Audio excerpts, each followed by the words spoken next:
যে কোনো সময় শক্তিশালী একটি সৌরঝড়ের আশঙ্কা, এতে বিশ্বজুড়ে দেখা দিতে পারে বিদ্যুৎ ও ইন্টারনেট বিপর্যয়। এমনটাই জানিয়েছেন বিজ্ঞানীরা। তারা সতর্ক করে বলেছেন, যে কোনো মুহূর্তে বড় আকারের এই সৌরঝড় পৃথিবীতে আঘাত হানতে পারে।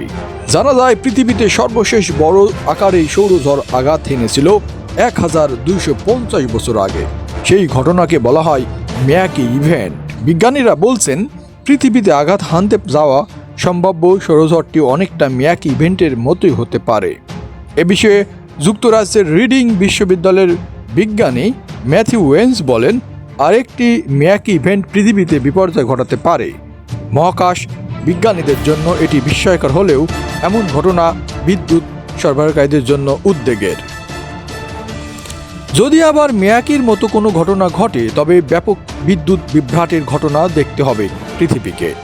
সৌর ঝড়ের কারণেই জনজীবন থমকে যেতে পারে বলে শঙ্কা করছেন ম্যাথিউ ওয়েন্স। তিনি বলেন, বড় আকারের কোনো সৌরঝড় আঘাত হানার ঘটনা আগে থেকে জানার সুযোগ কম। এমনটি ঘটলে 18 ঘন্টা আগে কিছুটা আন্দাজ করা যেতে পারে। এছাড়া ঝড়ের কারণে স্যাটেলাইট বিকল হলে অনেক সংকট তৈরি হবে, বিমান চলাচলও বিভ্রাট দেখা যাবে। 1859 সালে পৃথিবীতে শক্তিশালী সৌরঝড় আঘাত এনেছিল। ক্যারিংটন ইভেন্ট নামে পরিচিত ওই ঝড়ের সময় আকাশে বিস্ময়কর অরোরা দেখা গেলেও সারা বিশ্বে টেলিগ্রাম সিস্টেম বিকল হয়ে যায়। পৃথিবীতে আঘাত হানতে যাওয়া সম্ভাব্য সৌরঝড়টি ক্যারিংটন ইভেন্টের চেয়েও 10 গুণ বেশি শক্তিশালী বলে মনে করছেন বিজ্ঞানীরা।